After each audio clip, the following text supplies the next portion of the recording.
What's up, everyone? Welcome to the Meta Meltdown, episode number 10. Today is July 28th, 2016.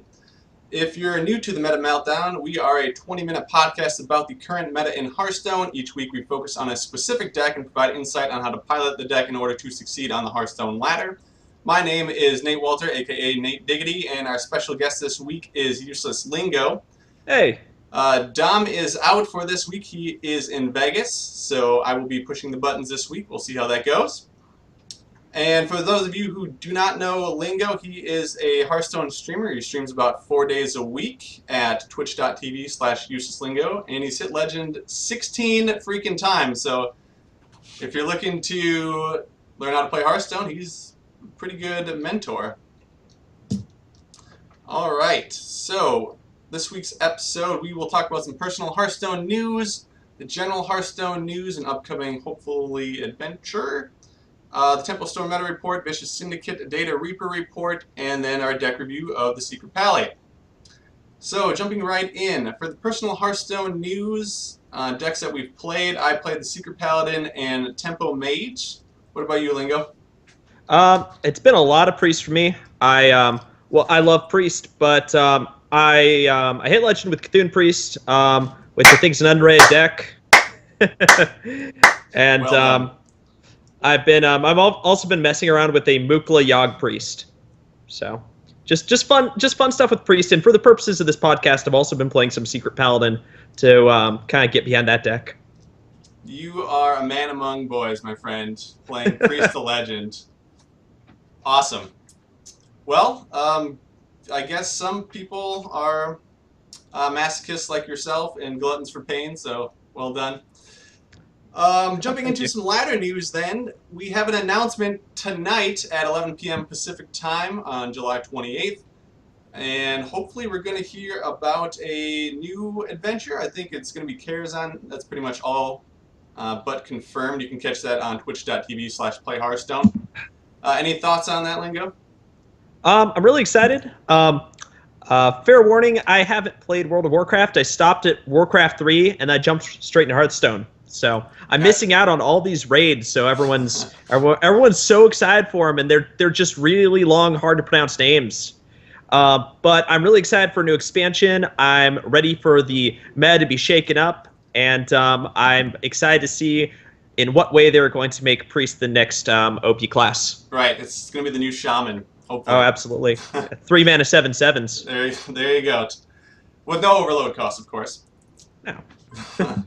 Yeah, I really love the adventure part because you don't get as many cards, but you get really powerful cards. So you're looking to get cards like Reno Jackson, which was huge, and other like Sir Finley Murgleton. Even though he's not that big, he's still included in a lot of like aggro decks.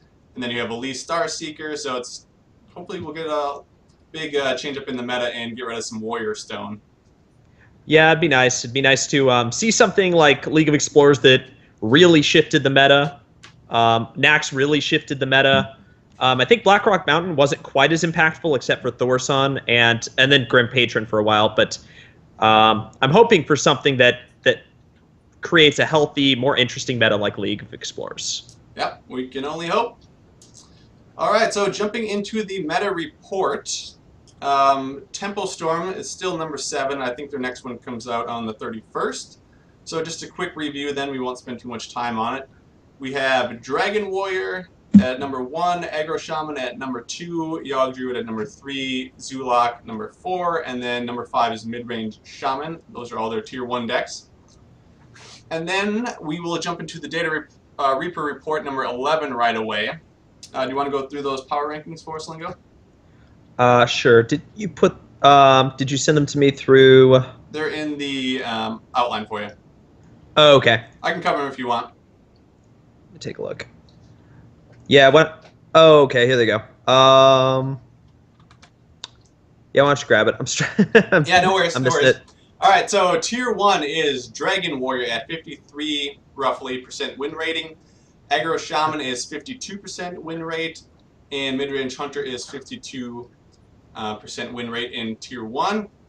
And then tier 2 we have Secret Paladin, Deck of the Week at a 51% win rate, and Temple Warrior at a 51.69% win rate. So pretty standout. I'm kind of surprised to see Temple Warrior back in the spotlight, especially with how much it has not been played lately in comparison to all the other Warrior decks. What do you think? Yeah.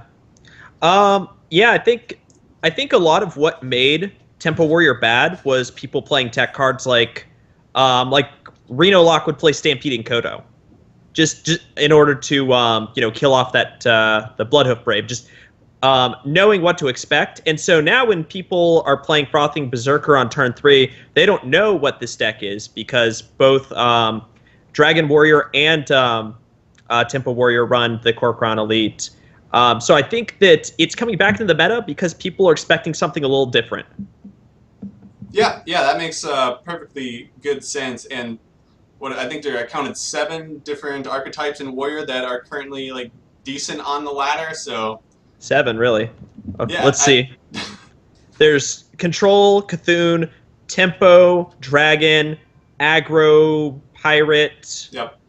There's 5 at least. Yeah, and then you have, well, I guess we could even expand it to it more, but one was like Other, which I think like covers like slower Dragon Warriors, and then I forget the other one, but Oh, OTK Warrior. Yep, exactly. There we the go. Oregon one, that's super popular lately. That one absolutely wrecks Priest.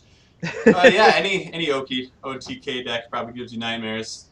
I beat one last night by overdrawing him. Yep. Nice. Yeah, that's how you gotta do it. Overdraw 'em. All right, so Priest Mill, new meta confirmed. Exactly. All right, so that is the meta for this week. We will start with the deck review here.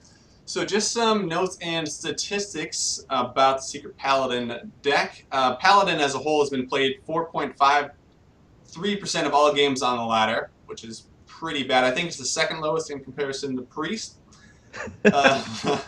So Secret Paladin was used and of all the games on the ladder, 0.91% of all the games. So it has the 4th highest win rate on the ladder, but it's only 0.91% of all the games. So what are your thoughts on that? Well, it's got a surprise factor, obviously. That's what we're seeing, right? We're seeing it have this really high win rate, but no one's playing it. So what are people expecting? They're expecting aggro. Are they expecting probably N'Zoth control or the sort of N'Zoth control OTK Murloc Paladin? So maybe that means that they're mulliganing completely wrong and they're mulliganing, way too greedily. I'm really surprised that it's that low, but I'm really happy that people are pushing the Paladin archetypes a little further. Yeah, I mean, really need to. I don't know if people.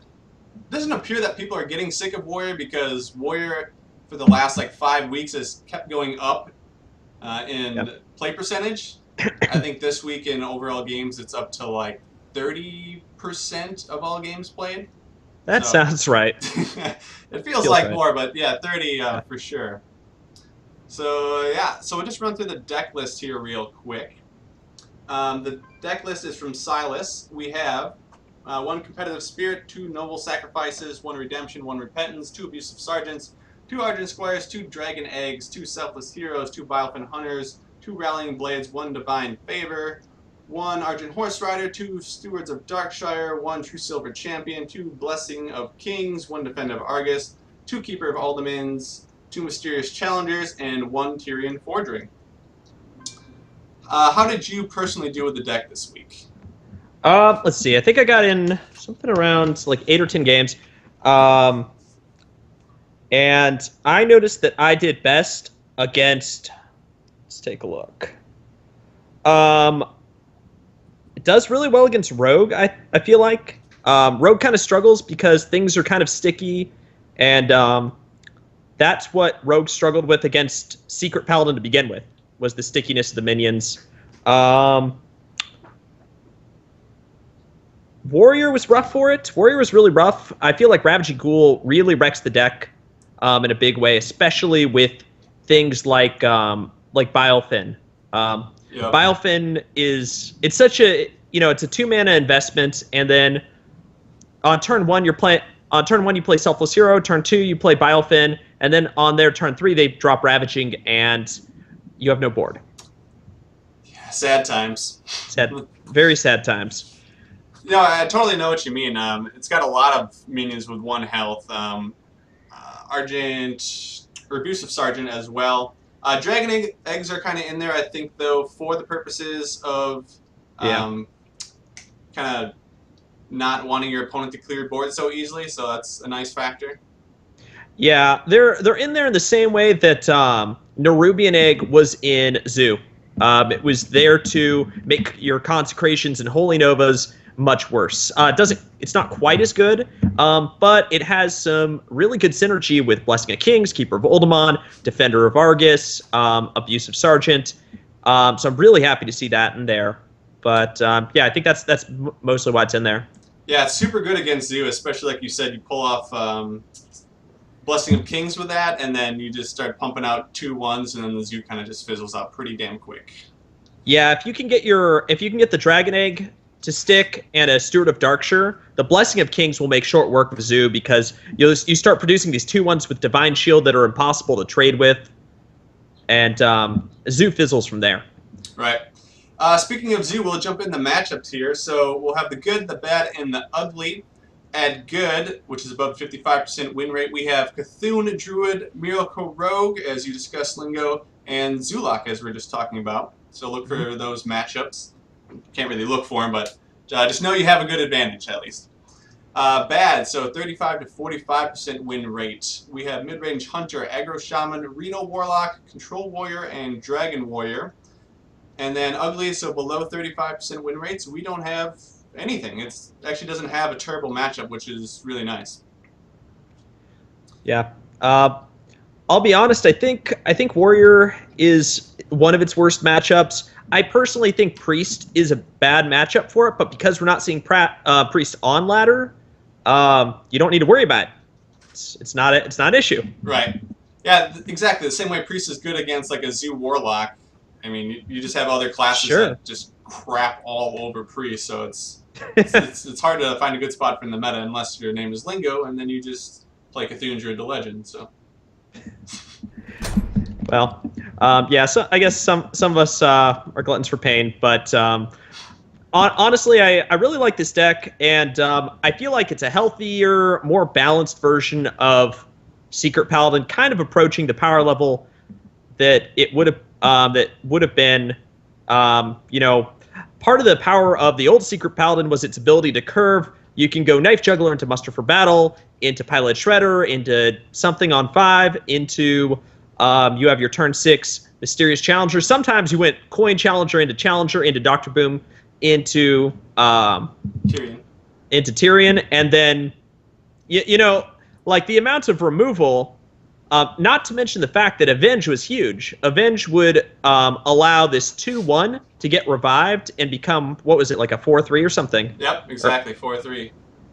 And so oh, go on. No, I was just going to say, you're absolutely right. It's back in the... You forgot Lotheb, by the way, too. So you Lotheb... Oh, yeah. No, it was just stupid, and that's why everyone was finally glad to see Standard come out and get rid of some of those powerful Noxramas and GVT cards. Yeah, the stickiness of the deck really is really what was it was the stickiness combined with the ability to curve with an overpowered card on every turn. Yeah, especially on 6 when you can play up to like 6 cards at once with Mysterious Challenger, and then just give yourself the good old Christmas tree. Yeah, I think part of it, had to do with the fact that there are so many viable secrets. We're not seeing any decks that are including the newest secret, which is the Sacred Trials.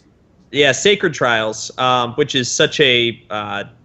it's just not worth the card slot.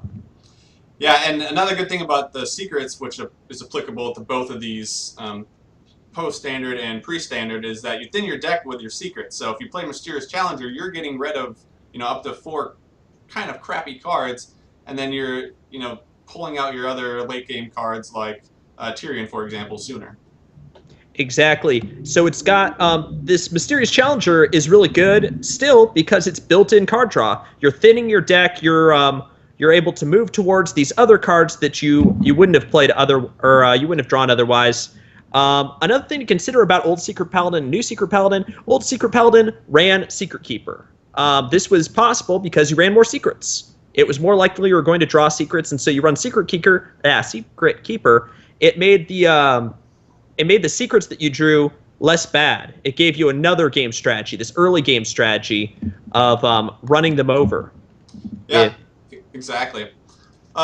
So we're talking about all these cards here, so we'll just jump into the next section. Cards that stood out to us. I had just listed a couple for myself just because we typically don't see them, so I thought it'd be fun to talk about. Dragon Egg, we already discussed. It's the 0/2 for 1 mana, and anytime it takes damage, it pumps out a little 2/1. Bilefid Tidehunter is the 2/1, which pumps out a 1/1 taunt for 2 mana. Very susceptible to Ravaging Ghoul, as you explained. But very good with Steward of Darkshire because it can, on turn 5s, because you can pump out a 2/1 and a 1/1 with Divine Shield. This one we haven't talked about yet, Divine Favor. You want to go ahead and take that one away? Yeah, well, Divine Favor was something that we used to see a lot of. And anytime there was an aggro paladin, just anything that looked to play 1/1s like Argent Squire, Secret Keeper, looked to play secrets, especially with secrets, because all these 1/1, these 1-cost cards are going to shoot through your mana really quickly, and then you're going to be out of cards. So you could play just about as inefficiently as you want, and then refill your hand. So it was really powerful against, it was sort of your comeback mechanic even against control decks. We haven't been seeing it as much because we've really mostly been seeing controlled Paladin. But it fits well. It fits well. I think the list we have runs 1. Correct. Honestly, I don't even see running 2 to be too much of a problem. It's a really, really good card when it works. Yeah, as another Castle said in chat, I can almost hear them groan when I play Divine Favor. Yeah. I was playing Reno Lock, and I think I filled up my hand with like 9 cards, and then they just quit. So it's pretty epic. Yeah, it's insane. Then the last card I had is Rallying Blade. Typically, like you mentioned, the deck that we see a lot of in Paladin is the N'Zoth Paladin. So you don't really see Rallying Blade a whole lot just because it doesn't synergize as well because there's not a whole lot of Divine Shield cards. So it's super good because you can obviously pump out a lot of minions with Divine Shield. Some have them baked in like Argent Squire and Argent Horse Rider, and other ways you can get Divine Shield is by applying it with Steward of Darkshire, and then you can Hero Power or Bilefid Tidehunter, etc. And then you can really buff your minions and also get a weapon, so it can be really good in this deck. Yeah, no, I think it's a great addition to the deck.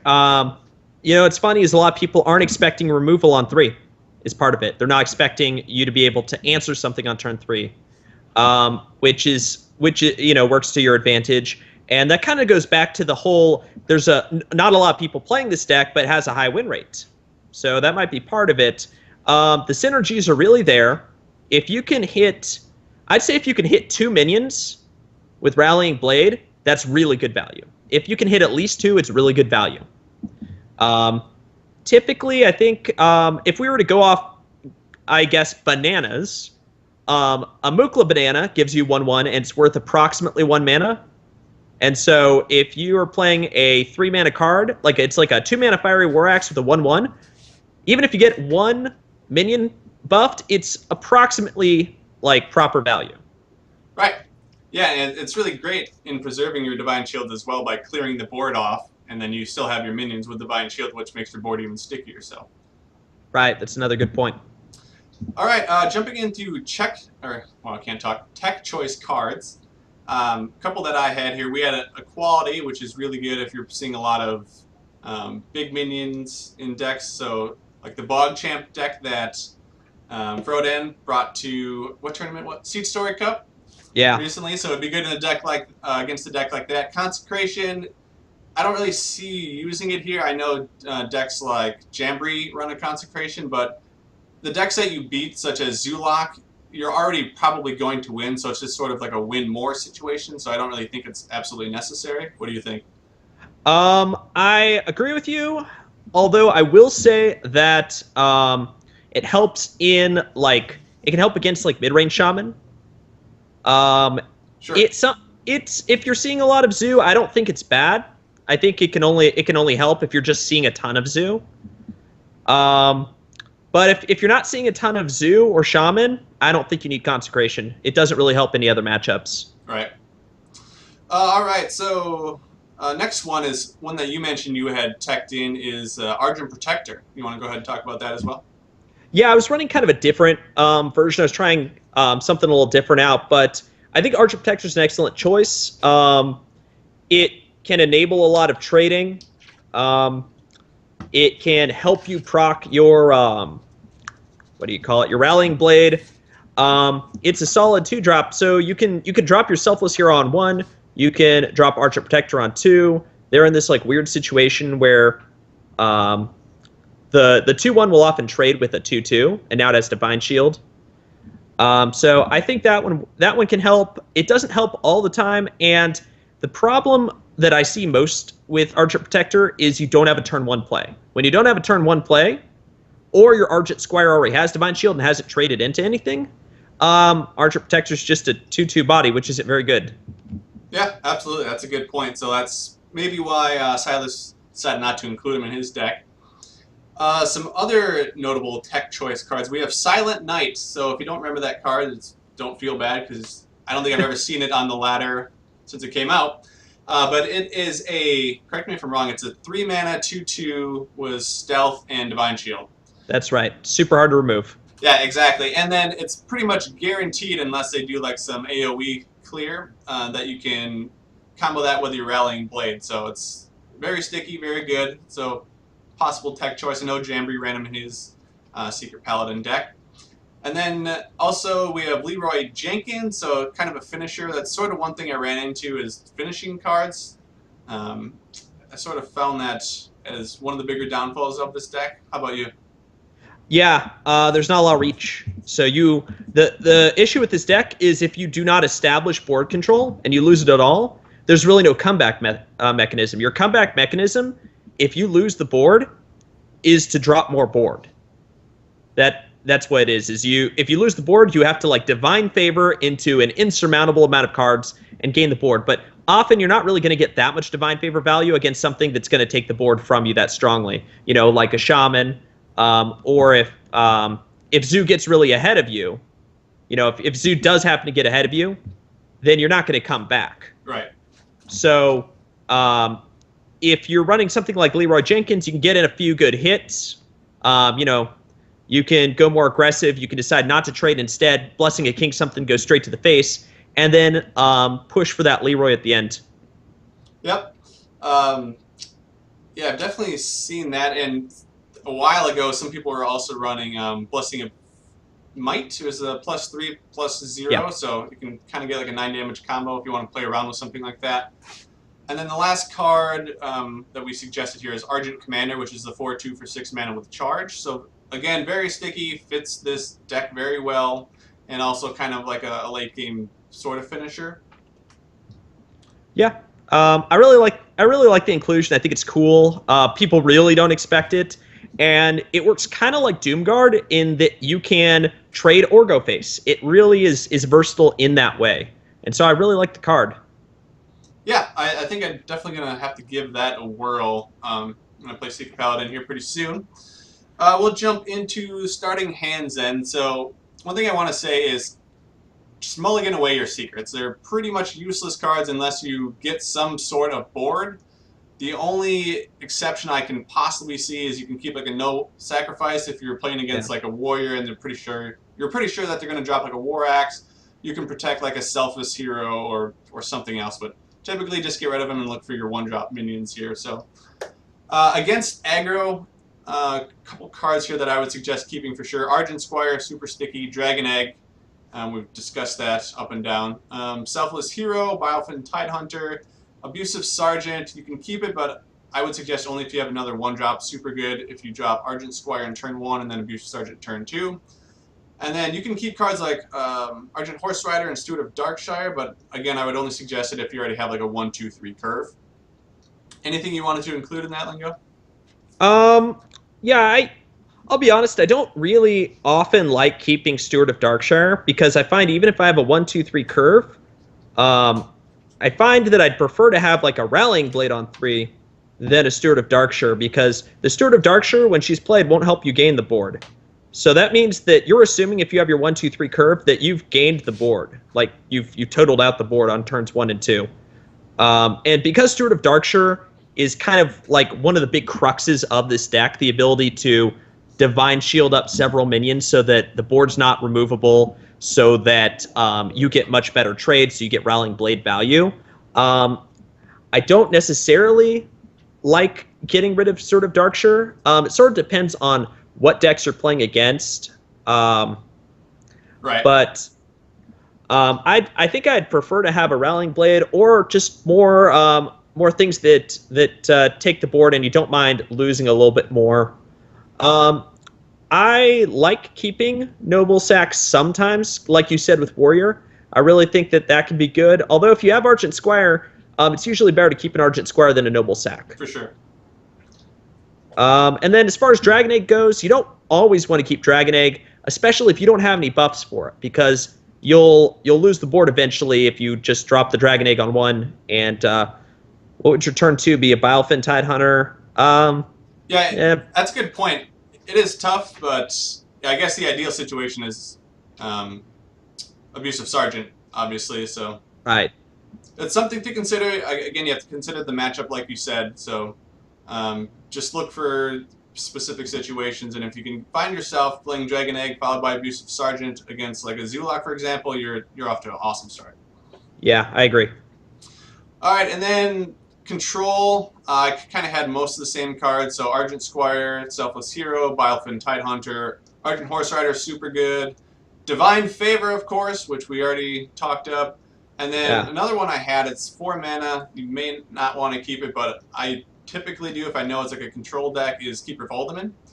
So if you know they're going to be dropping something big like Shaman, for example, on like turn 4, they can lay their 7/7. You can just nerf it to a 3/3 and then keep the board a lot easier. Otherwise, you don't really have anything that can contest with 7/7 on turn 4. You have any thoughts on that? Yeah, again, Dragon Egg, that's something that I don't necessarily keep unless I have the Abusive Sergeant. I don't normally keep Keeper of Voldemort. It sort of depends on what else you have in your mulligan. If you already have a couple, low drop, something you could just drop like an Argent Squire, then it's probably fine. It also depends on if you're on coin or not. Right. If you're on coin, go ahead, keep that Keeper of Voldemort if you've already got a solid 1 and 2. But if you're looking at like weird cards like secrets and stuff, don't keep that Keeper of Voldemort. Go toss it all back. Look for your solid 1 and 2 drops. Yeah, absolutely, totally agree on that. Argent Squire, perfect card. Keep that every time. Yeah, it's pretty good. All right, any final thoughts on Secret Paladin for you, Lingo? It was better and actually more fun than I expected. I thought I wasn't going to have a good time with it, but as it turns out, trying to leverage those Divine Shields to get the maximum amount of value you can while still, smarking it up and hitting the face wound up being a lot of fun, and I really enjoyed it. I recommend giving it a try. Play around with it. I was doing all sorts of crazy things. I was playing Worgen Infiltrators and to combo with Argent Protectors to, get a little bit more face damage in. And I tried the Twisted Worgen, which is a 2 mana 3/1 to combo with Argent Protector, and just those combo with Steward of Darkshire. I was doing all sorts of fun things. So go ahead, try out the deck and see if you can push the archetype, because you're the 1% that is playing it on ladder right now. Right, less than 1%. Yeah. To kind of build upon that, it feels super unrefined to me. I feel like there could be a lot better list. I'm not saying it's bad at all. Like, I did well with it, but I just feel like it has a lot of tuning with classes like Warrior, where 30% of people play it.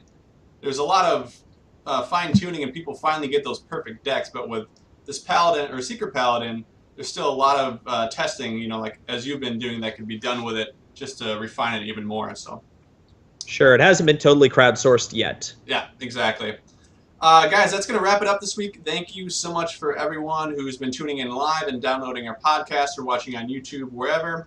Thank you, Ritual Plays, our moderator, for moderating the Twitch channel, obviously. Useless Lingo, thank you so much for coming on. We really appreciate it. Time for some promotion for yourself. Again, where can people find you? You can find me on twitch.tv/uselesslingo. And you can find me on Twitter, just @uselesslingo. And I post when I stream. And you can find me playing Priest mostly. Perfect. Yeah, he's going to be streaming later tonight, so we'll host him as well, so definitely go ahead and catch him.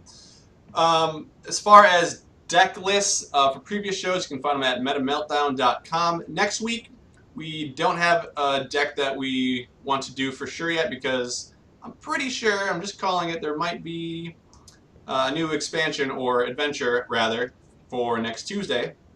So we don't want to give any preemptive announcements yet. We'll find out here tonight. And find us at twitch.tv/MetaMeltdown every Thursday at 7 p.m. You can find us on Twitter at TheMetaMeltdown, YouTube at MetaMeltdown, or email us if you have any questions, concerns, comments, etc. at metameltdownpodcast@gmail.com. Tune in next week. Thank you, everyone, for listening, and see you next week. Thanks again, Lingo. Thank you for having me on. All right, later, guys.